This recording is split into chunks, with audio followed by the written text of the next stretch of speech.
Bonjour à tous. Je vous invite à avancer s'il vous plaît. Avancez-vous s'il vous plaît.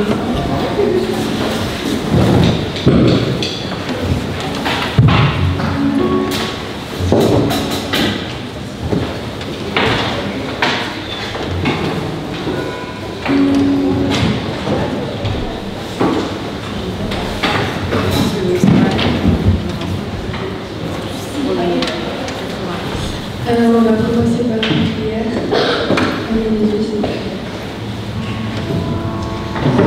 Seigneur, merci de nous avoir réunis aujourd'hui dans ta maison. Maintenant, on va chanter des chansons pour te louer. Aide-nous à pouvoir avoir un cœur calme et protège les personnes qui sont encore sur la route. Merci au nom de Jésus-Christ. Amen.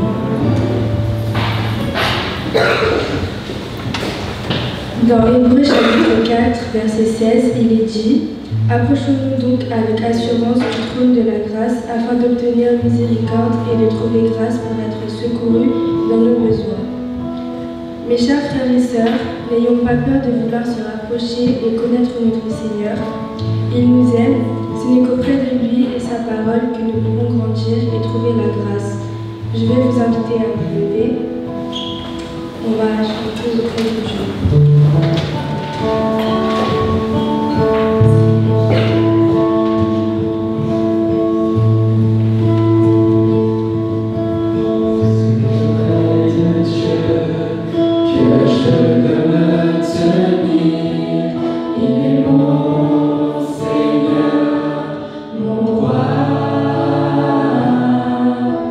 C'est auprès de Dieu.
besoin et laissons Dieu nous venir en aide. Mettons toute notre confiance en lui, suivons-le avec envie, car il est là pour nous aider à chaque moment de notre vie. Nous allons continuer avec Naître.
et la grâce de Dieu efface nos péchés, alors pour le remercier, nous devons le louer.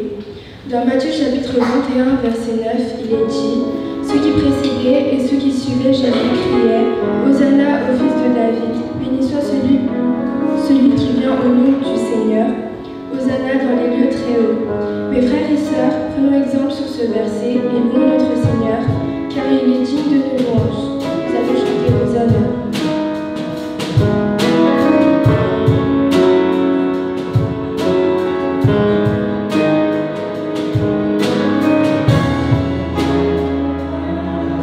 Wow.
Jésus qui a été crucifié sur la croix.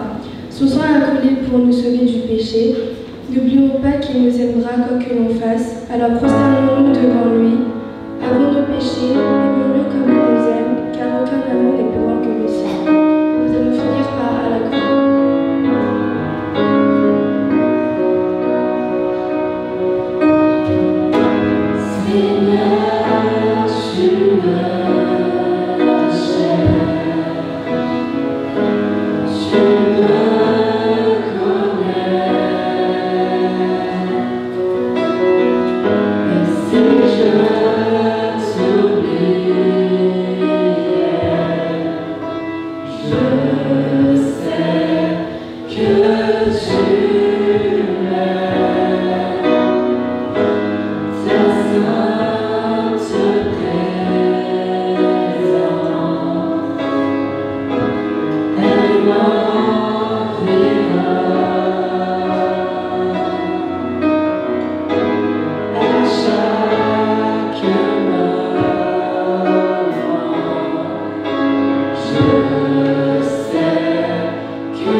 Nous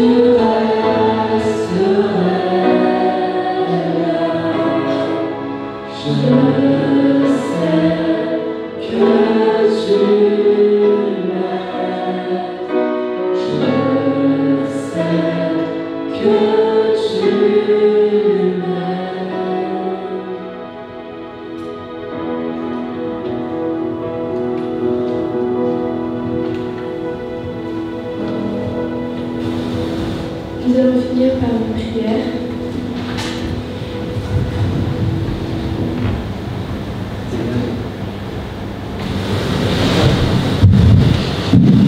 Seigneur Jésus-Christ, merci d'avoir tous ici aujourd'hui, notre frère et sœur de votre maison, devant toi.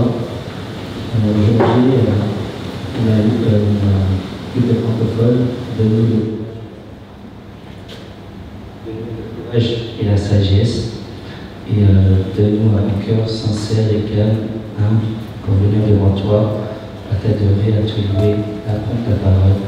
Merci d'avoir envoyé ton serviteur, pasteur Andreas Odé, pour venir prêcher la bonne nouvelle, et donne-nous un cœur d'adolescence et un cœur humble pour venir devant toi. Merci Seigneur. Ton nom est si merveilleux, si glorieux, si victorieux pour nous. Nous ne sommes pas là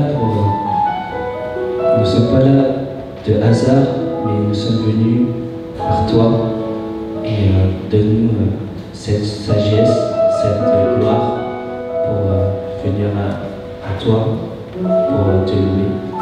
Merci Seigneur. Maintenant on va continuer la séance. Donne-nous cette sagesse. Merci Seigneur. Merci Seigneur. Merci Seigneur. Au nom de Jésus-Christ. Amen. Je vais laisser la parole au pasteur Andreas Odé.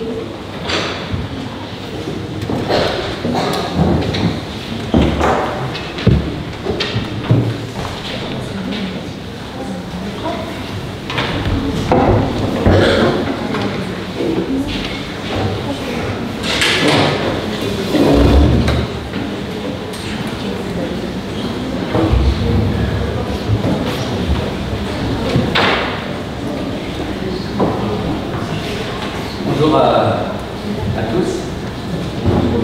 Heureux d'être de retour parmi vous. Ça fait à peu près un mois qu'on était ici la dernière fois. Moi, j'étais à ma fin du mois.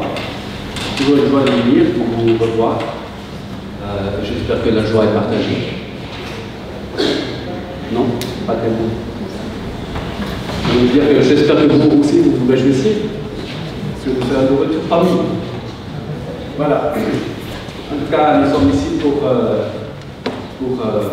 rendre gloire à notre Seigneur, Jésus-Christ, que nous avons chanté. Le remercier pour ce qu'il a fait à la croix, mais aussi pour le regarder, regarder son exemple, le modèle qu'il nous a laissé. Et c'est ça qui est merveilleux avec Jésus-Christ. Il est notre Sauveur, celle qui est venue mourir à la croix, et ça c'est vraiment unique, personne ne peut l'imiter et ne doit l'imiter, puisqu'il a donné sa vie une fois pour toutes pour nos péchés. On n'a plus à payer pour nos fautes, pour nos erreurs, pour nos manquements, pour nos méchancetés. C'est vraiment Christ qui l'a fait à notre place, c'est vraiment unique, n'est-ce pas? Et c'est merveilleux parce que ça nous donne ce fondement solide devant Dieu. Comme nous avons chanté tout à l'heure, que quoi que nous fassions, il nous aime. Il a déclaré son amour, il a confirmé, il a prouvé par le fait que son Fils Jésus est venu et est mort à la croix. Mais Christ est venu aussi pour être un modèle pour nous laisser un exemple. On a toujours besoin d'exemples et des modèles, n'est-ce pas, de personnes qui nous montrent le chemin à suivre. Et il y a des gens qui sont pleins dans le monde, il y a des gens qui peuvent être un modèle pour nous dans tel ou tel domaine, mais jamais de façon parfaite, évidemment, puisque nous tous, les hommes, sommes faillibles. Nous avons tous nos défauts. Même les meilleurs parmi nous, on a des défauts. On ne peut pas imiter une autre personne à 100%, c'est pas possible, puisqu'il y a aussi des problèmes. Mais avec Christ, nous avons un modèle parfait. quelqu'un que vraiment, sans aucun doute, sans aucune hésitation, nous pouvons imiter. Et voilà, c'est ce que nous voulons aussi faire ce matin. Nous voulons regarder quelque chose où le Christ, où Jésus, est vraiment un modèle pour nous. Et nous pouvons vraiment l'imiter. Et nous devons l'imiter même. C'est retrouver mon document.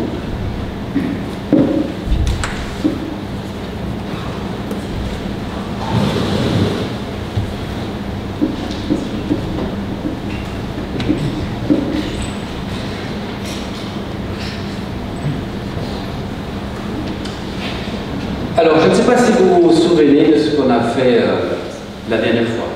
Ça serait trop demandé parce que ça fait un mois, même quand on demande le message du dimanche passé, peut-être que vous avez compris, c'est tout à fait humain, n'est-ce pas, nous sommes comme ça. Et peut-être que ça ne nous a pas trop impressionné, je ne sais pas. Mais en tout cas, la dernière fois, on a parlé du Seigneur des Anneaux, vous vous rappelez un peu? Et on a parlé de Hobbit. C'est l'histoire du dragon là, ça revient un petit peu. Et donc, pourquoi on a parlé de ça? Parce que c'est une illustration du combat spirituel auquel nous devons faire face. Je ne sais pas si vous suivez l'actualité un petit peu. Je pense bien, ça ne vous échappe pas. On a...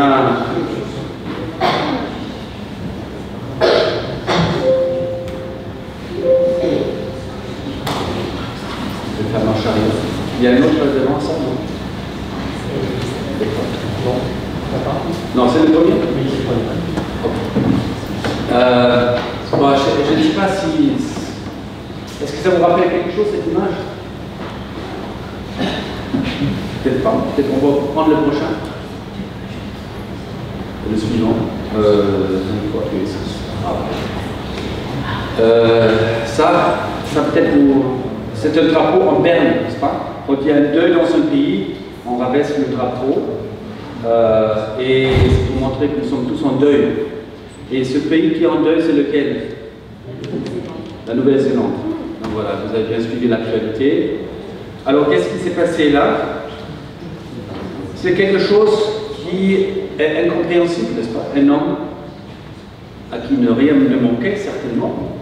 Il va dans une mosquée pour tuer les gens qui sont en train de prier. C'est comme si quelqu'un entre ici et nous tue comme ça.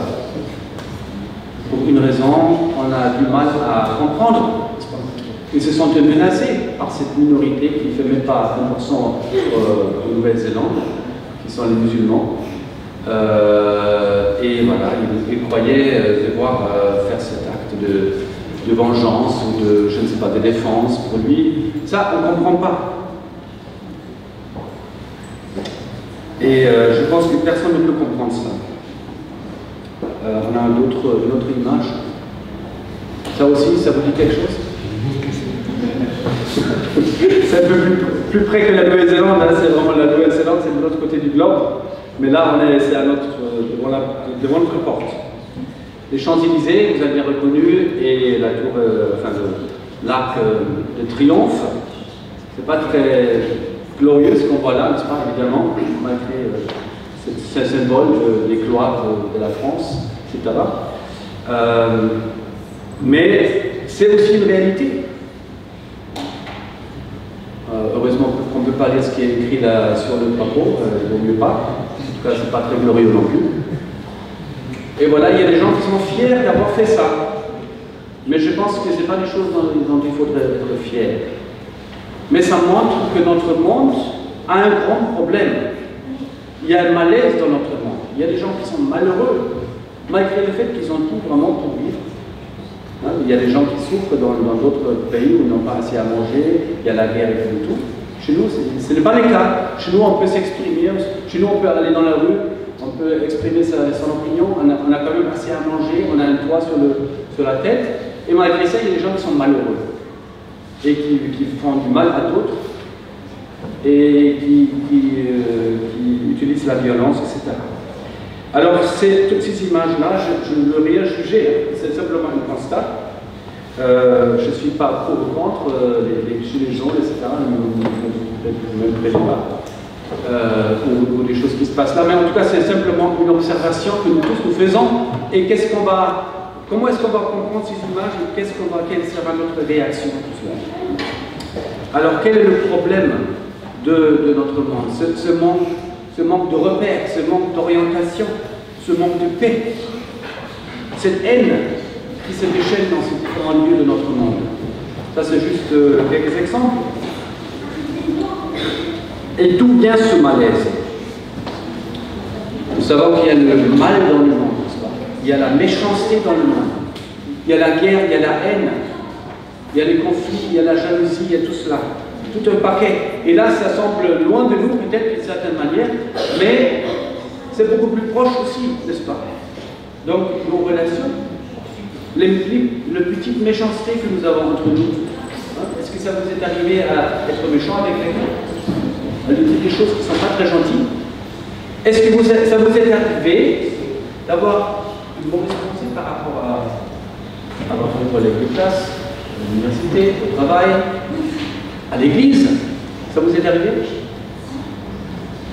Est-ce que ça n'est jamais arrivé à quelqu'un de parent? Non? Jamais? Je pense que donc ce mal, ça se trouve aussi au milieu de nous, n'est-ce pas? La méchanceté, la jalousie, l'envie. Que sais-je? Il y a beaucoup de choses. Le mensonge, le manque de sincérité, le manque d'amour, le manque d'intérêt à l'autre. C'est l'essentiel, c'est que moi je réussisse le rôle des autres. Tout ça, c'est le mal, c'est le péché.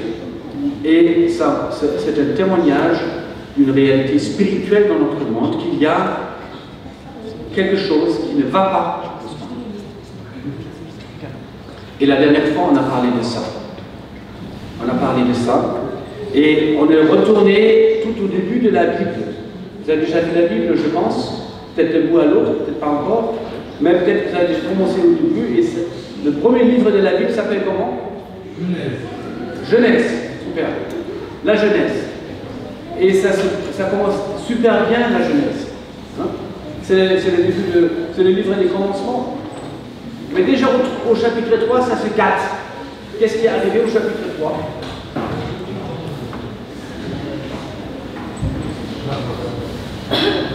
Adam et Ève, qu'est-ce qui s'est passé avec eux? Voilà, il y a le serpent, n'est-ce pas? Il y a la tentation, et voilà, il y a quelqu'un qui va inviter Adam et Ève, d'abord Ève et ensuite Adam aussi, à faire quelque chose qui est opposé à la volonté de leur Créateur, qui les a tant aimés, qui les aime tant, et qu'ils aiment aussi, n'est-ce pas? Mais il y a quelqu'un qui vient et leur propose un autre chemin, un chemin de rébellion, de révolte, et dit que, bon, manger de ce fruit-là, c'est super bien, ça vous apporte beaucoup. Et ce que Dieu a dit, c'est pas tout à fait vrai, n'est-ce pas? Vous n'allez pas mourir, non, c'est le mensonge, non, non, non. Loin de là, vous allez être comme Dieu lui-même. Vous allez être des dieux. Donc vous pouvez disposer de votre vie indépendamment de Dieu. Voilà, c'est la tentation. Et nous savons comment ça finit, n'est-ce pas? Comment est-ce que ça finit? Est-ce qu'elle va refuser de manger les fruits? Non, elle a mangé les fruits. Mais Dieu déjà, tout de suite après ce premier péché d'Adam et Ève, il donne une promesse, mais qu'il exprime même face au serpent, c'est-à-dire à Satan. Il va dire que je susciterai l'hostilité, l'inimitié entre toi-même et la femme, entre ta descendance et sa descendance. Donc, c'est-à-dire entre les enfants du serpent et entre les enfants de la femme.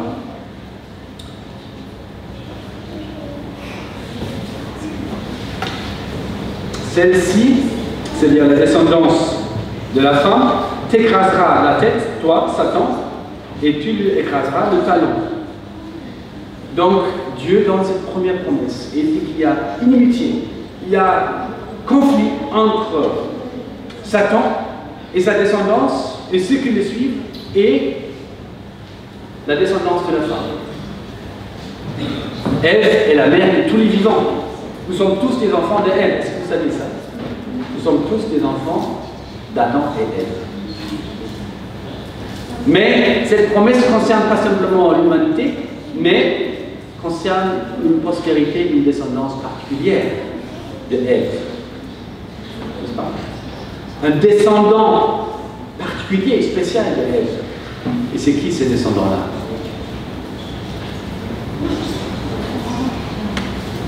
Qui est celui-là qui devait venir pour écraser la tête du serpent?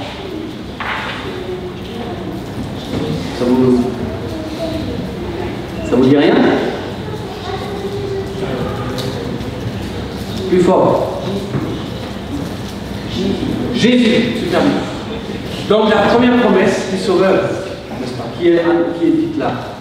Jésus viendrait pour vaincre Satan. Mais Satan aussi allait lui faire mal, écraser son talent. Et comment ça s'est accompli? Ça s'est accompli à la croix, n'est-ce pas? Jésus a dû passer par la mort, mais il n'a pas été écrasé. Il est ressuscité le troisième jour. Mais il est venu pour vaincre Satan, pas pour lui-même. Il en était déjà maître. Mais pour nous, pour toi et pour moi, pour que nous puissions refuser le règne de Satan, pour que nous puissions faire le choix dont on a chanté, n'est-ce pas? Être ou ne pas être, rappelez ce chant-là, n'est-ce pas? Faire le choix de suivre Jésus, de suivre Dieu, et de ne pas suivre Satan, et avec tout ce que ça a entraîné pour notre monde d'injuste et de mal, n'est-ce pas? De mauvais, comme on a vu sur les images. Voilà, donc ça c'est le choix auquel Dieu nous invite et dont nous avons parlé la dernière fois, vous vous rappelez? Donc de faire le choix de suivre Jésus. Et donc on a aussi regardé Apocalypse 12, n'est-ce pas? Il y a encore cette même image, cette même histoire qui revient c'est le dernier livre de la Bible, Apocalypse, n'est-ce pas? Et là on a au chapitre 12 encore ce dragon, le serpent ancien, qui veut anéantir l'enfant qui est né de la femme, mais qui ne réussit pas puisque Dieu l'élève à son trône. Ça c'est l'ascension. Et quand le dragon voit que l'enfant est parti, qu'est-ce qu'il va faire? Il va faire la guerre à sa descendance. Cette descendance, c'est qui? Ceux qui croient en Dieu, qui gardent ses commandements. Donc le dragon a décidé de faire la guerre aux croyants, aux chrétiens. Donc c'est nous qui sommes devenus sa cible. Et c'est de cela qu'on a parlé la dernière fois. Alors, peut-être que vous ne saviez pas, mais nous sommes la cible privilégiée de l'ennemi de Dieu. Il a essayé d'anéantir Jésus, le Fils de Dieu, il n'a pas réussi. Mais maintenant, il se tourne contre les chrétiens pour les entraîner vers le mal et pour les anéantir. Mais évidemment, Dieu est là et Jésus est là, n'est-ce pas? Je suis avec vous tous les jours, c'est ce qu'il a promis. Donc nous ne devons pas avoir peur. Mais en tout cas, depuis que cette première révolte a eu lieu dans le jardin d'Éden, l'image est un peu petite, mais vous pouvez peut-être reconnaître qu'il y a deux chemins qui se proposent à l'humanité. Soit continuer sur la route de la révolte, n'est-ce pas? Gérer notre vie nous-mêmes sans Dieu. Dieu nous laisse cette liberté-là d'aller sur notre propre chemin, de chercher d'autres choses pour notre vie, hein? Ou bien de rentrer dans le chemin étroit qui est le chemin de suivre Jésus. Voilà, ça c'est le choix que nous avons, que vous avez. Je ne sais pas qui a fait ce choix déjà, mais nous avons tous à faire un choix. Ce n'est pas parce que vous avez des parents chrétiens que vous êtes automatiquement sur le bon chemin. Il y a des gens qui croient ça. Il suffit de venir à l'église, d'avoir des parents chrétiens, de connaître un peu quelque chose de la Bible, peut-être se faire baptiser, puis ça y est. Non, ce n'est pas si automatique que ça. C'est quelque chose qui se passe dans notre cœur. Nous devons prendre une décision. Même quand on est né de parents chrétiens, on est protégé, bien sûr, mais nous avons un cœur de rebelle. Nous sommes nés avec un cœur de rebelle, nous devons faire le choix de suivre Jésus. Et voilà de cela que parle cette image-là, n'est-ce pas? Il y a le chemin de la destruction, tout droit, hein? Allez tout droit, chemin de la destruction, tout le monde va là-bas. Mais avant cela, Dieu nous donne le choix de suivre Jésus, d'être sauvé et de vivre une vie de disciple. Repent, ça veut dire repentir, faire demi-tour et vraiment aller dans un autre sens, une vie à la gloire de Dieu. Voilà, mais comme je dis, le dragon a pris la décision de combattre la descendance de l'enfant de Jésus, c'est-à-dire ceux qui le suivent. Et comme je dis, nous allons regarder Jésus comme le modèle pour nous, pour voir comment Jésus a fait face à Satan. Est-ce que Jésus a fait face à Satan? Bien sûr. Tout le début de son ministère, Jésus a dû faire face déjà à Satan. Déjà, depuis la naissance, on avait dit qu'on voulait le tuer en tant que bébé, n'est-ce pas? Et ça, on a parlé de la dernière fois. Mais quand il a commencé son ministère, il a dû faire face à Satan d'une manière très spéciale. Et c'est ce que nous allons regarder dans le petit film. Je suis là. Bon, pour faire le clic, comment faire? Pour débarrasser.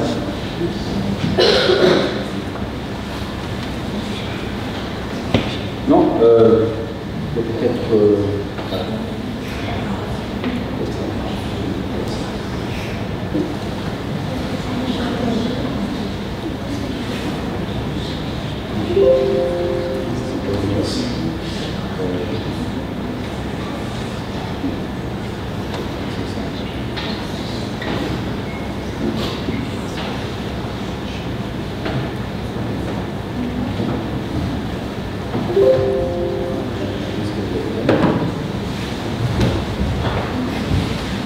Bon, en tout cas, c'est un extrait d'un petit film.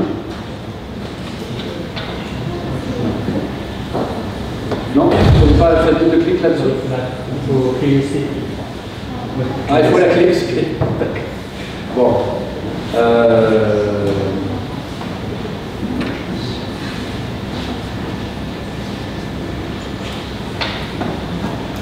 Attends, on va faire rapidement. Ça marche toujours? Non, peut-être pas. Oui. Oui, ça marche toujours.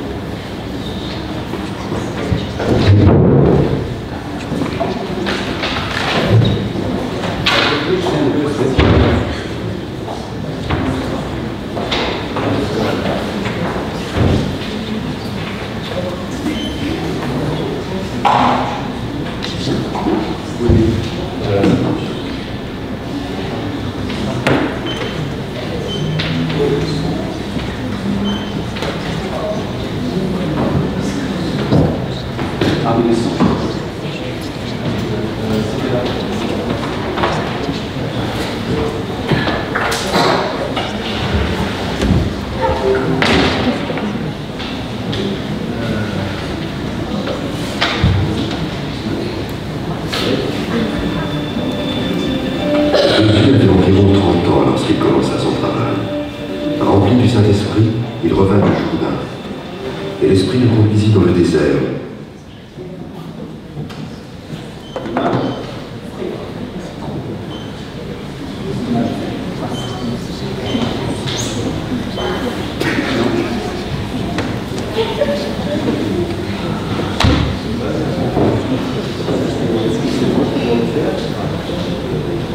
Lancer la vidéo de là-bas ou pas?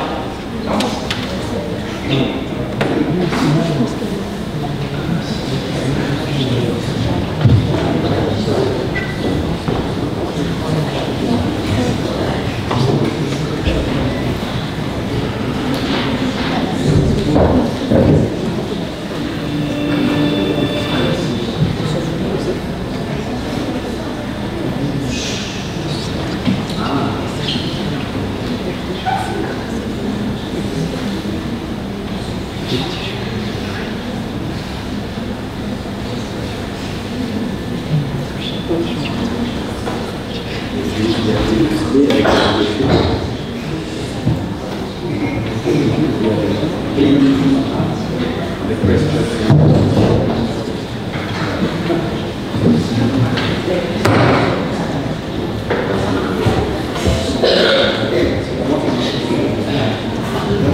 Alors,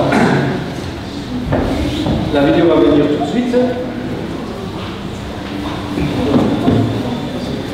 Jésus avait environ 30 ans lorsqu'il commença son travail. Rempli du Saint-Esprit, il revint du Jourdain. Et l'Esprit le conduisit dans le désert, où il fut tenté par le diable durant 40 jours. Il ne mangea rien pendant ces jours-là. Puis, il eut faim.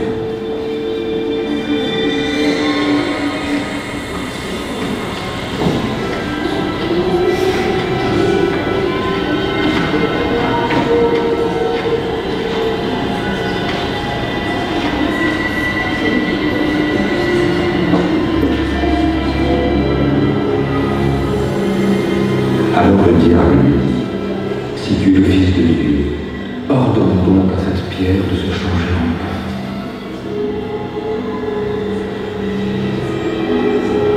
Il est écrit que l'homme ne vivra pas seulement de pain, mais de toute parole que Dieu prononce.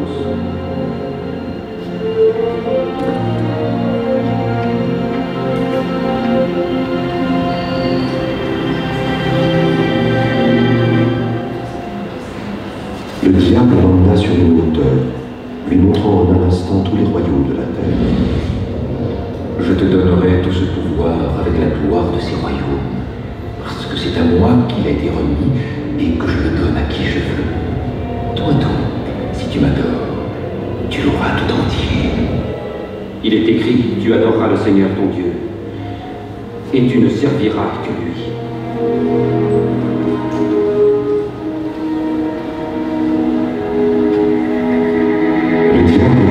Ensuite à Jérusalem, et le plaça tout en haut du temple. Si tu es le Fils de Dieu, jette-toi d'ici en bas, car il est écrit que Dieu ordonnera à ses anges de te garder. Il est écrit aussi qu'ils te porteront sur leurs mains, de peur que ton pied ne heurte quelque pierre. Il est écrit, tu ne mettras pas à l'épreuve le Seigneur ton Dieu.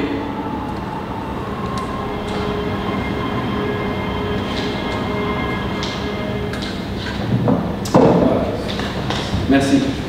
Avec quelques difficultés, mais je pense que vous avez déjà tous vu ce film, ou bien encore au moins lu l'histoire de la tentation de Jésus dans le désert. Et pourquoi Jésus est un modèle pour nous? C'est parce que ce même genre de tentation peut arriver dans notre vie, et va arriver dans notre vie. Évidemment, j'espère que vous avez compris que Satan ne vient pas à nous comme un serpent, qui rentre par terre, ou bien comme un personnage qui se présente à nous et dit bonjour, je suis le tentateur. C'est pas comme ça que ça se passe. Mais ça se passe en général dans notre tête, dans notre cœur, dans nos idées, dans nos réflexions, dans nos rencontres de la vie quotidienne aussi, dans les situations que nous allons rencontrer. Satan est là, invisible. C'est un esprit. Satan est un esprit, n'est-ce pas? Un ange. Les anges, on ne les voit pas. Un ange déchu, évidemment. Voilà, nous allons donc reprendre un peu ce texte, pas selon Luc, mais selon Matthieu. C'est la même chose, sauf que l'ordre est un peu différent. Et nous allons regarder ça pour apprendre comment faire face à la tentation. Est-ce que vous avez déjà vécu des tentations? Est-ce que quelqu'un parmi vous a déjà vécu une tentation? Je ne vais pas vous demander de raconter cette situation. Simplement, est-ce que quelqu'un de vous a déjà été tenté à faire quelque chose qui n'est pas bien? Personne. Ah, vous êtes tous vraiment des saints, là, c'est extraordinaire. Ah, il y en a un. Ah, il y en a d'autres. Parce que moi, je pourrais vous raconter des tas d'histoires comme ça. Non? Voilà, je pense que nous avons tous fait, en réalité, face à la tentation, si nous voulons suivre Jésus. C'est lié à cela. Et c'est très très important, c'est quelque chose que nous allons rencontrer tous les jours même. Donc, le texte en Matthieu 4 commence ainsi. Alors Jésus fut emmené par l'Esprit dans le désert pour être tenté par le diable. Matthieu 4, verset Verset 2, après avoir jeûné 40 jours et 40 nuits, il eut faim. Le tentateur, s'étant approché, lui dit, si tu es le Fils de Dieu, ordonne que ces pierres deviennent de pain. Jésus répondit, il est écrit, l'homme ne vivra pas de pain seulement, mais de toute parole qui sort de la bouche de Dieu. Donc on comprend bien cette scène. Jésus a passé 40 jours dans le désert, il n'a pas mangé, il a jeûné. Et comment est-ce qu'il est arrivé dans ce désert? Pourquoi il fait des choses comme ça? Le texte nous dit que c'est l'Esprit de Dieu qui l'a conduit dans ce désert. Alors le désert, ça évoque peut-être en nous des souvenirs de l'Ancien Testament. Israël a été dans le désert pendant 40 années. Et Dieu, dans l'Ancien Testament, il dit qu'il a emmené Israël dans le désert aussi pour l'éprouver, pour voir ce qui est dans le cœur des Israélites. Est-ce qu'ils s'attachent vraiment à lui? Et donc Jésus, le Fils de Dieu, a dû être amené aussi dans le désert pour être mis à l'épreuve. Et donc finalement on comprend aussi le sens de l'épreuve ou de la tentation. C'est-à-dire que Dieu permet que nous soyons éprouvés. Comme toute chose qui doit démontrer sa qualité, elle doit être éprouvée, elle doit être testée. N'est-ce pas, à l'école, vous allez passer des tests aussi, pour voir est-ce que vous avez bien assimilé la leçon, etc., est-ce que vous avez bien compris. Et donc, pour le chrétien, c'est important aussi qu'il soit mis à l'épreuve. Donc Dieu permet l'épreuve, évidemment, pour nous faire avancer, et Satan essaie d'en profiter pour nous éloigner de Dieu. Donc il y a toujours cet enjeu-là, soit nous avançons, soit nous reculons, soit nous nous éloignons de Dieu. Alors la tentation, l'épreuve est importante. Et donc c'est le Saint-Esprit qui a amené Jésus dans le désert. Et c'était juste avant, on a le baptême. Jésus a été baptisé juste avant, n'est-ce pas? Et juste avant, nous entendons ce témoignage que Dieu dit au baptême, tu es mon fils bien-aimé, j'ai toute mon affection en toi. J'ai placé toute mon affection en toi. Tu es celui qui me glorifie, qui m'honore et que j'aime. Et donc pour le chrétien, avant de faire face à l'épreuve, il sait que Dieu m'aime, n'est-ce pas? Il m'a choisi, je suis à lui. Donc la tentation, il ne s'agit pas de prouver qu'on est enfant de Dieu ou bien qu'on va être fidèle à Dieu, que Dieu nous accepte ensuite. Si nous échouons, Dieu va nous rejeter, et si nous réussissons, Dieu va nous aimer. Non, c'est avant tout cela que Dieu a déjà proclamé qu'il nous aime en Jésus-Christ. Il t'aime, il t'a choisi, n'est-ce pas? Il a envoyé son Fils pour te sauver. Il est mort sur toi à la croix. Et donc, ça, il ne faut jamais oublier ça. Quand vous êtes face à la tentation, et souvent nous échouons, souvent nous cédons à la tentation, souvent nous cédons au mal. Mais nous devons savoir à l'avance que Dieu nous aime quand même. Il a prouvé en Jésus-Christ qui est mort pour nous. Voilà. Et Satan, quand il vient, il dit, si tu es le Fils de Dieu, si tu es le Fils de Dieu, on comprend bien, donc Satan, il sait déjà qui est Jésus, n'est-ce pas? Ce n'est pas l'étranger connu, l'inconnu. Et Satan, il sait déjà qui vous êtes. Si vous êtes à Jésus-Christ, il sait que vous êtes des disciples de Jésus. Vous n'êtes pas des inconnus pour lui. Et il va donc s'opposer à vous. Quand vous marchez avec Jésus, vous allez connaître Satan, mais Satan vous connaît déjà. Et parce que vous avez déjà échappé à son règne. Vous êtes déjà à Dieu maintenant, n'est-ce pas? Vous êtes à Jésus-Christ, mais il nous connaît. Et il va s'opposer à nous. Et le but de cette tentation, de toutes ces tentations, c'est quoi? À la fin, en Matthieu, on voit quel est le but de Satan avec ça. On a vu le but de Dieu. Le but de Dieu, c'est de vous faire avancer. Il permet l'épreuve, il permet la tentation pour nous rendre plus solides dans la foi. Mais Satan, il veut autre chose. Il dit à Jésus à la fin, c'est le verset 9, il va dire que je te donnerai toutes ces choses si tu te prosternes et m'adores. Satan, il veut que nous puissions le servir, nous puissions l'adorer, nous puissions dire, voilà Satan, c'est toi le maître. C'est ça qu'il souhaite. Il veut être le chef de ta vie. Est-ce que vous voulez que Satan soit votre chef, soit votre maître? Non. On ne peut pas vouloir ça, n'est-ce pas, si on connaît Satan. Il y a des gens, malheureusement, il y a des gens qui sont des satanistes. Il y a des gens qui choisissent Satan comme maître. Ils aiment faire le mal comme leur père spirituel qui est Satan. C'est terrible, n'est-ce pas? Mais c'est vraiment une aberration. Personne ne peut vouloir être esclave ou serviteur de Satan, c'est terrible. Alors si vous ne voulez pas être serviteur de Satan, prenez une résolution aujourd'hui de suivre Jésus. Il n'y a que ces deux-là. Vous dites non, mais je me dis l'un et l'autre, je vais être au milieu. Mais je vous dis une chose, c'est pas possible. On ne peut pas être au milieu. Si tu n'es pas Jésus, tu es automatiquement dans le règne de Satan. Nous sommes dans le règne de Satan, naturellement, et nous devons choisir le chemin étroit de suivre Jésus. Et c'est là que nous quittons le chemin de la perdition, le chemin de Satan, pour maintenant suivre le Seigneur Jésus. Alors, il y a un choix à faire. C'est ce qu'on a fait la dernière fois. Mais si nous avons fait ce choix, nous allons faire face à des tentations. Alors, comment Jésus, il a réagi à ces propositions de Satan? Alors, la première proposition que Satan a fait à Jésus, c'est quoi? Après 40 jours de jeûne, on a faim, n'est-ce pas? Je pense que vous n'avez jamais jeûné 40 jours, moi non plus. Peut-être que vous avez déjà jeûné un petit moment, ou bien vous avez sauté un repas et vous avez terriblement faim après, et quand on vous propose un plat après, même si ce n'est pas un plat succulent, mais au moins de manger quelque chose, ça vous tentera plus, n'est-ce pas?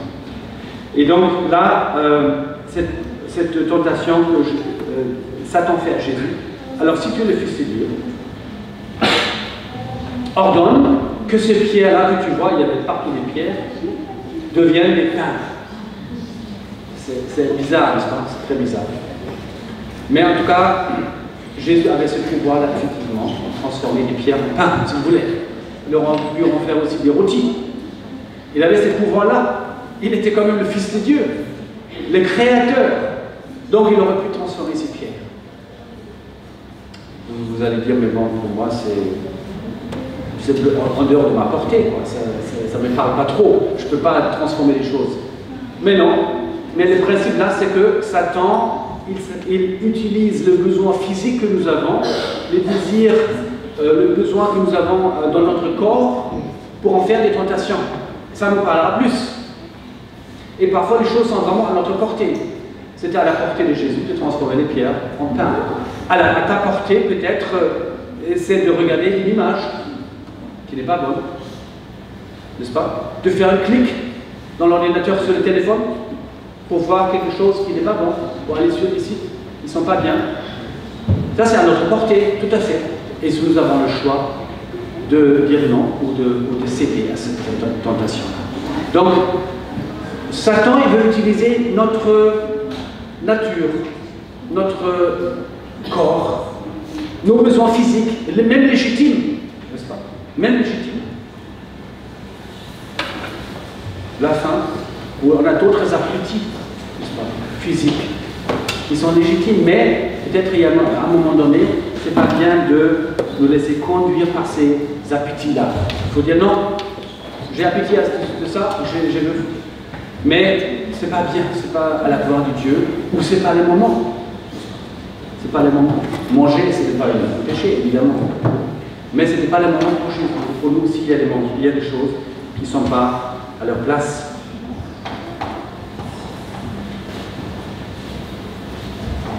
Alors, quelle est la réponse de Jésus? Et cette réponse-là peut aussi nous aider. Jésus a dit, l'homme ne vivra pas de pain seulement. Il dit, on vit de pain, bien sûr. On a besoin de manger. On a besoin de s'occuper de notre corps. Mais pas seulement. Il y a autre chose qui est plus important. Et c'est quoi cette autre chose? C'est la parole de Dieu. La parole de Dieu. C'est-à-dire pour Jésus, la parole de Dieu, ou la volonté de Dieu, était comme sa nourriture spirituelle. Et là, ça pose la question à nous aussi, quelle est notre nourriture spirituelle? Une nourriture spirituelle, ce n'est pas un devoir que nous devons porter comme un lourd fardeau, n'est-ce pas, une pièce. Il faut lire la Bible, c'est difficile, mais bon, il doit le faire. C'est le devoir. Il faut venir à l'église, écouter la prédication, ça fait partie des devoirs du chrétien. Bon, d'une certaine manière, c'est vrai, mais ça ne devrait pas être un fardeau. Ça ne devrait pas être comme quelque chose de pénible. Jésus dit, ma nourriture, c'est de faire la volonté la volonté de celui qui m'a envoyé est d'accomplir son œuvre. Donc pour Jésus, c'était une nourriture. L'homme ne vivra pas de pain seulement. Est-ce que pour toi, venir à l'église, c'est comme une nourriture? Écouter la parole de Dieu, c'est un plaisir.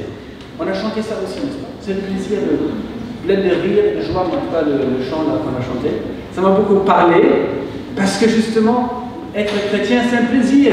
Lire la parole de Dieu, c'est un plaisir. Il faut le faire pour le découvrir, évidemment. Mais il y a plein de choses captivantes dans la parole de Dieu. Voilà. C'est des choses qui peuvent vraiment nourrir notre vie intérieure. Donc c'est important. C'est important que nous puissions nous nourrir de la Bible pour faire face aux tentations. Le corps n'est pas tout. On peut avoir tout ce qu'il nous faut pour notre corps, mais on est malheureux dans notre cœur. Hein, vous avez bien mangé, vous êtes bien rassasié, vous devez être heureux. Mais parfois, malgré ça, vous êtes triste. Pourquoi? Parce que l'homme est bien plus que le corps. Il y a aussi cette vie intérieure, n'est-ce pas? C'est quelque chose qui peut vraiment nous faire plaisir dans notre cœur. Et c'est ça qui est le plus important. Donc voilà. Je vous propose ce matin que la foi en Dieu, la foi en Jésus-Christ, la parole de Dieu, la Bible, devienne un délice pour vous. Devienne un plaisir pour vous. Alors rappelez-vous la prochaine fois que vous aurez la Bible, vous écoutez la parole, c'est un plaisir. Dieu veut que ça soit un plaisir. Suivre le Seigneur, ça doit être une joie. Une vraie passion. Est-ce que vous avez des passions? Jouer au tennis ou faire des maths peut-être ou... Je ne sais pas. Aller danser? Non, peut-être pas. Mais certainement vous avez des passions. Mais figurez-vous, la Bible peut devenir une passion. Le Seigneur Jésus peut devenir une passion. Il est merveilleux. Il est là. Il veut être votre sauveur. Voilà, ça c'est la première chose. La deuxième chose, la deuxième tentation, c'est à partir du verset 5. Le diable le transporta dans la ville sainte, le plaça sur le haut du temple et lui dit: si tu es le Fils de Dieu, si tu es Fils de Dieu, jette-toi en bas. Car il est écrit, il donnera des ordres à ses anges à ton sujet, et ils te porteront sur les mains, de peur que ton pied ne heurte contre une pierre. Jésus lui dit, il est aussi écrit, tu ne tenteras pas le Seigneur ton Dieu. Alors là encore, c'est une tentation un peu bizarre.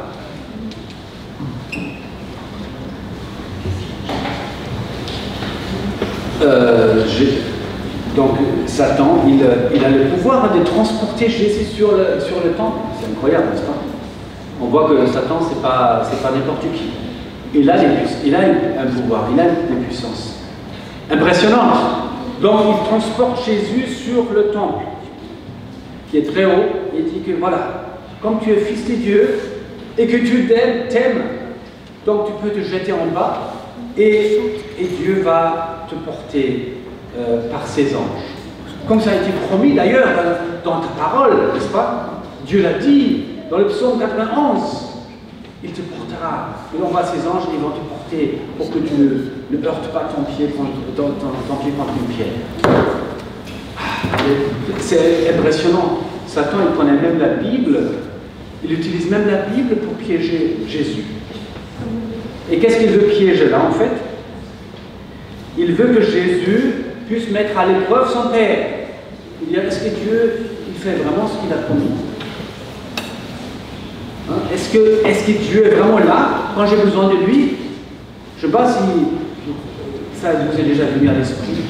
Vous êtes devant un devoir et vous priez, Seigneur, aide-moi pour que je puisse réussir à ce devoir-là. Je n'ai pas assez appris, mais bon, aide-moi simplement. Et après, peut-être, vous n'avez pas une si bonne note de réespérer. Pourquoi est-ce que pourquoi tu ne m'as pas aidé? Donc parfois, il y a des tentations comme ça, qui mettent le doute entre Dieu et nous. Il y a un malade, on prie pour lui, et il reste malade. Hein, vous avez déjà prié pour quelque chose qui ne s'est pas accompli, qui n'a pas été exaucé, apparemment? Oui, moi oui. Plusieurs fois je prie, même pour des personnes qui étaient mourantes et qui sont quand même mortes après. Et j'étais un peu déçu. Dieu aurait pu quand même faire un miracle pour les sauver, mais il ne l'a pas fait. Vous voyez, donc Satan, il commence là. Vous vous rappelez Ève dans le jardin d'Éden, n'est-ce pas? Est-ce que Dieu vous a interdit tous les arbres du jardin? Ah non, non, non, il a juste dit il ne faut pas manger de cet arbre-là. Les autres, on peut en manger. Ah oui, parce qu'il a dit que le jour où vous en mangerez, vous mourrez. Ah non, non, non, non, vous n'allez pas mourir. Dieu a juste peur que vous soyez comme lui après. C'est pour ça que vous avez interdit. Le doute s'installe dans notre esprit, n'est-ce pas? Alors, est-ce qu'il faut mettre à l'épreuve Dieu? Dieu, prouve-moi que tu es Dieu, moi je vais sauter et toi tu dois me porter, parce que tu m'aimes, n'est-ce pas? Voilà, parfois on veut mettre Dieu à l'épreuve, on veut vérifier est-ce qu'il est vraiment là. Et justement, cette parole que Jésus cite fait référence à une histoire d'Israël dans le désert. Vous n'avez pas d'eau, et ils disent pourquoi Dieu nous laisse mourir ici? On n'a pas assez à boire, on a soif. Et ils ont posé la question, est-ce que Dieu est vraiment parmi nous ou pas? Alors qu'il nous prouve qu'il est parmi nous. Que Dieu nous prouve. Parfois on a ce désir, n'est-ce pas, que Dieu prouve qu'il est Dieu, qu'il intervienne maintenant, toute cette injustice. Pourquoi Dieu permet ça? Pourquoi les gens sont morts là-bas? Et Dieu a quand même empêché ça. Il y a pour beaucoup de gens, c'est une pierre d'achoppement, c'est un scandale, n'est-ce pas? Alors, les gens nous disent, mettons Dieu là, s'il avait un Dieu, pourquoi il laisse mourir des enfants innocents dans des familles, des tremblements de terre, tout ça? Et nous, parfois, on est touchés, on n'a pas, ne sait pas trop quoi répondre, n'est-ce pas? Oh, c'est vrai. Si Dieu est bon, pourquoi alors c'est tout ça dans le monde, n'est-ce pas? Alors c'est ça, c'est Satan qui essaie de nous piéger. Et Jésus ne rentre pas dans cette combine-là. Il dit non, tu ne tenteras pas, Seigneur ton Dieu. Pourquoi? Parce que je connais mon Dieu. Je sais qu'il est amour. Je sais qu'il a tout le pouvoir pour faire toutes sortes de miracles. Mais c'est à lui de décider quand il veut en faire. Ce n'est pas à moi de lui imposer. Voilà maintenant ce que tu dois agir. Je vais sauter et toi tu dois me porter. Ce n'est pas comme ça que ça se passe. Ayons confiance en Dieu. C'est ça la réponse de Jésus. Non, je ne tenterai pas le Seigneur mon Dieu. Je l'aime et il m'aime. Et je peux compter sur lui. Dieu est fidèle. Je peux vraiment lui faire confiance. Ne permettons pas à Satan de mettre le doute dans notre esprit. Est-ce que vous êtes convaincu que Dieu vous aime? Absolument convaincu? Même quand ça va mal? Même quand il y a un échec à l'école? Ou bien est-ce que vous voulez changer d'avis à ce moment-là? C'est vraiment important. Réfléchissez un peu à cette question-là. Être convaincu que Dieu vous aime, quoi qu'il arrive. Même s'il y a des choses difficiles qui arrivent, elles vont arriver. Dieu les permet pour consolider votre foi en lui, votre confiance. N'oubliez jamais que Dieu vous aime. C'est un Dieu d'amour et de justice. Dieu ne peut faire quelque chose d'injuste et il ne peut pas ne pas vous aimer. Impossible pour Dieu. Dieu est amour. Il ne peut pas se renier lui-même. Vous voyez? Donc ça c'est important. Ça c'est solide. Solide. Quoi que Satan vous dise par les hommes, par les expériences, par vos pensées, c'est un mensonge. Dieu vous aime. Alors, troisième tentation. Et ça c'est un peu le bon, évidemment. Donc à partir du verset 8. Le diable le transporta encore sur une montagne très élevée, lui montra tous les royaumes du monde et leur gloire. Et lui dit, je te donnerai toutes ces choses si tu te prosternes et m'adores. Jésus lui dit, retire-toi Satan, car il est écrit, tu adoreras le Seigneur ton Dieu, et tu le serviras lui seul.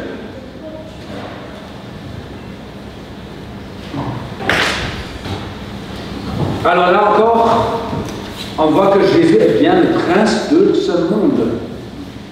On a dit ça la dernière fois. Satan est le prince de ce monde. C'est comme ça que Jésus l'appelle en Jean. L'homme, par sa désobéissance, s'est soumis au règne de Satan, et Satan il règne sur le monde. C'est pour ça que Dieu nous invite à sortir de là, n'est-ce pas, à faire demi-tour et à choisir Jésus comme notre Sauveur et Seigneur. Mais le monde entier est sous l'emprise de l'ennemi de Dieu. Et c'est pour ça que Satan vient proposer le monde et sa gloire et tous le royaume à Jésus, parce que ces royaumes, en quelque sorte, c'est son système. Le monde lui appartient pour un temps, pas pour toujours, mais pour un temps. Et il propose ça à Jésus. Il sait bien que Jésus est le roi qui est annoncé, qui viendra, qui gouvernera ce monde-là un jour. Mais il veut lui proposer un raccourci. Pourquoi passer par la croix? N'est-ce pas? C'est pénible, tu peux l'avoir tout de suite. Pourquoi souffrir? Pourquoi se priver de joie, etc. Tu peux avoir tout de suite tout. Voilà, c'est ce que Satan fait de nous aussi. Éviter la croix, éviter la souffrance, éviter la privation, être privé de jouissance, etc. Et c'est vrai que Jésus aurait pu avoir ça tout de suite. Mais non, il a dit, c'est Dieu seulement. Je suis là pour Dieu. Et tu adoreras le Seigneur ton Dieu seul. C'est lui le maître et il accomplira son plan dans le temps. Dieu nous donnera tout cela un jour. Dieu nous a même promis de nous asseoir avec Jésus sur son trône. Mais avant ça, il y a peut-être dans le monde la persécution, il y a des difficultés, il y a la privation, il y a la souffrance, n'est-ce pas? Donc, est-ce que nous acceptons cela? Pour nous aussi, il y a la croix. C'est vrai qu'on a dit que Jésus il est mort sur la croix. Il est le seul à avoir pu verser son sang sur la croix pour nous sauver, pour nos péchés. Et ça, c'est fini, c'est accompli. Mais la croix est là pour nous aussi, parce que Jésus nous a invités à prendre notre croix et à le suivre. C'est-à-dire à aussi apprendre à renoncer à nos propres projets, n'est-ce pas? À dire, c'est pas nous qui sommes les plus importants. Nous sommes là, nous ne sommes pas là pour vivre pour nous-mêmes, pour nos propres idées, pour nos propres désirs, mais nous sommes là pour vivre pour le Seigneur. Donc c'est ça qui veut dire porter la croix. Aimer les prochains plus que nous-mêmes, ou comme nous-mêmes, en tout cas, lui donner une place plus importante. Et aimer l'autre. C'est ce genre de vie que Dieu nous appelle. Et parfois, ça veut dire renoncer à moi-même, n'est-ce pas? C'est le contraire de l'égoïsme. Est-ce que ça vous parle d'égoïsme? C'est quoi l'égoïsme? Je suis le plus important. Ce que je veux, moi, c'est ça qui compte. Le reste, c'est pas si important. C'est ça l'égoïsme. Et Dieu veut exactement le contraire. Que nous puissions dire, mais d'abord, on va donner le plus grand morceau à l'autre, et moi, je vais prendre le petit morceau. C'est pas grave. Je laisse la gloire à l'autre, et moi, je m'efface derrière. Ah oui? Oui, c'est ça, c'est pas facile, hein, n'est-ce pas? On veut toujours être le premier, n'est-ce pas? On veut toujours être admiré par les autres. Mais nous, en tant que chrétiens, nous voulons que notre Seigneur soit admiré. On veut aussi le bien de l'autre. Donc voilà, il y a tout ça. Et c'est important. La croix. Et c'est le seul remède contre l'orgueil. Vous voyez, vous avez vu tout ce qui se passe dans le monde. Finalement, ce qui est derrière ça, c'est quoi? C'est l'orgueil. Moi, je suis le plus important. La race blanche, nous sommes les plus importants. Le reste, on s'en fout. C'est un peu le motif du gars qui a fait les ravages en Nouvelle-Zélande. Il avait peur que les Blancs soient menacés. C'est n'importe quoi.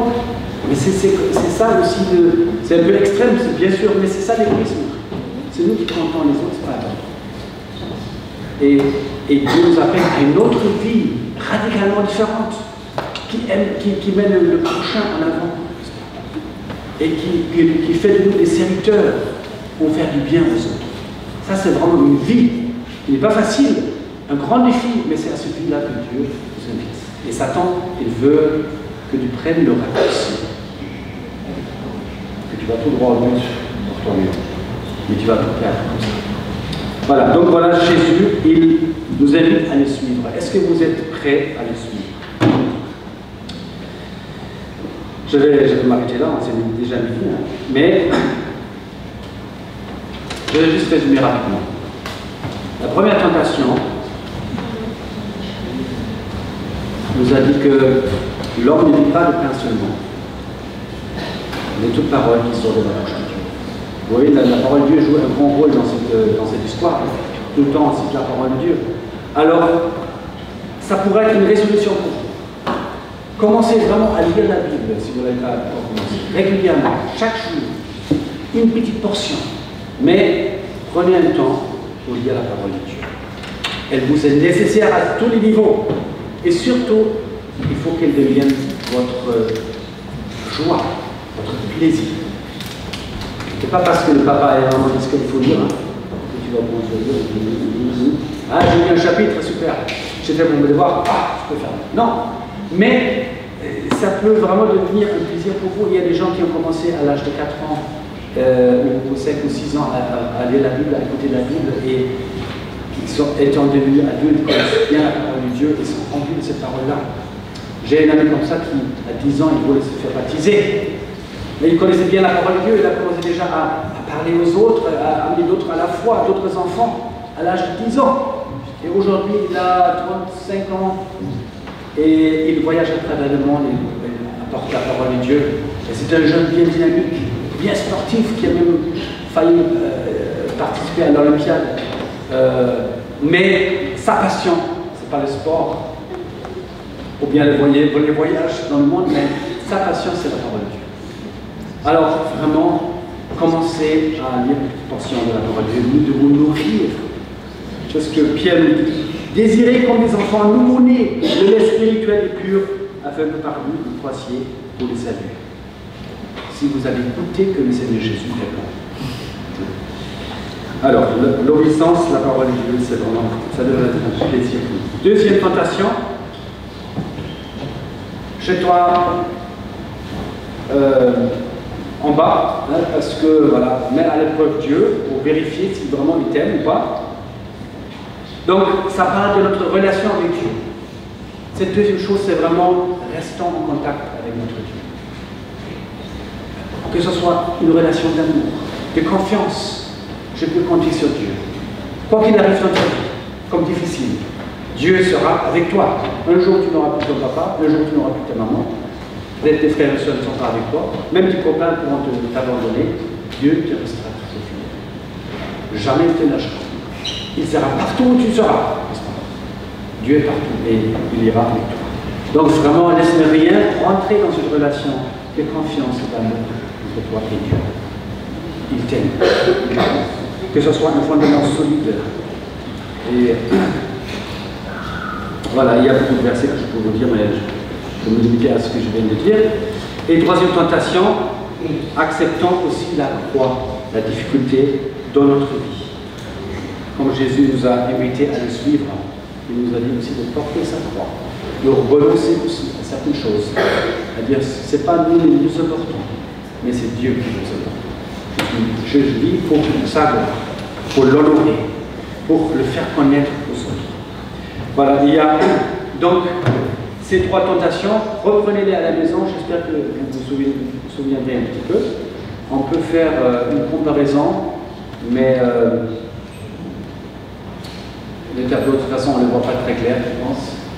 Mais on peut le mettre en parallèle avec la tentation d'Ève, n'est-ce pas? Et le verset qui se trouve en 1 Jean chapitre 2. Enfants, n'aimez pas le monde ni ce qui est dans le monde, parce que tout ce qui est dans le monde, c'est-à-dire les désirs de la chair ou bien les passions physiques, hein. C'est Ève, n'est-ce pas? Voilà, elle a vu que le fruit était vraiment désirable à manger, n'est-ce pas? C'est de beaux fruits. Transforme les pierres en pain, n'est-ce pas? Satan il passe par notre corps. Donc ne nous laissons pas dominer par les passions physiques et nous conduire à des choses étant entraînés par ça. Mais réfléchissons d'abord, il y a d'autres priorités. Elle a mis les désirs des yeux. Les désirs des yeux, elle a mis le fruit, elle a dit, ah c'est agréable à voir, c'est prometteur, n'est-ce pas? Je souhaite avoir ça. Et donc, on a avec Jésus qui Satan montre tous les royaumes du monde. Ah, c'est désirable de dominer toutes ces nations-là, n'est-ce pas? D'avoir ce pouvoir-là. Les gens sont tentés par les pouvoirs. Et donc, par aussi la soif de posséder les choses. Donc, nous ne nous laissons pas conduire par ça. Le désir des yeux et l'orgueil de la vie. Jette-toi dans le vide, n'est-ce pas? Et montre que tu es le Fils de Dieu. Voilà, c'est l'orgueil, n'est-ce pas? Voilà, je suis fort. Et elle aussi, elle a désiré ce fruit propre à donner du discernement. Vous serez comme Dieu. Vous serez comme Dieu. Voilà donc, Jésus l'a su bien répondre à tout cela. Et apprenons aussi à faire front à Satan, à ne pas le céder, à ne pas céder à ses tentations. Et le Seigneur vous bénira. Amen.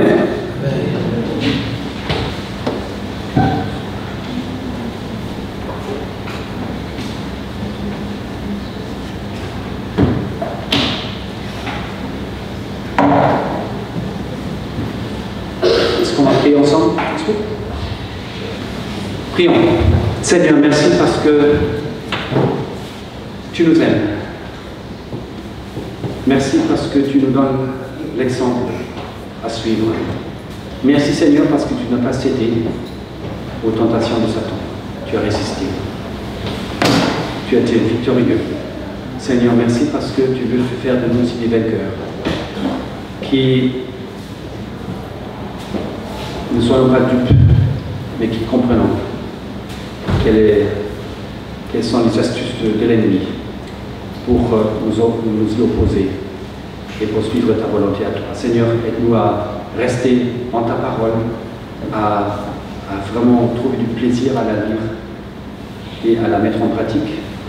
Aide-nous, Seigneur, à rester dans la relation avec toi tous les jours, à être convaincu de ton amour. Et Seigneur, aide-nous à chercher ta gloire en toutes choses et à être prêt aussi à porter la croix, à accepter les difficultés, les choses qui ne marchent pas comme nous on aurait souhaité. Mais sachant que toi, tu ne fais pas d'erreur et que tu nous conduiras sur un chemin parfait qui arrive au but. Seigneur, bénis chacun ici présent et accomplis ton travail dans cette vie. Au nom de Jésus. Amen.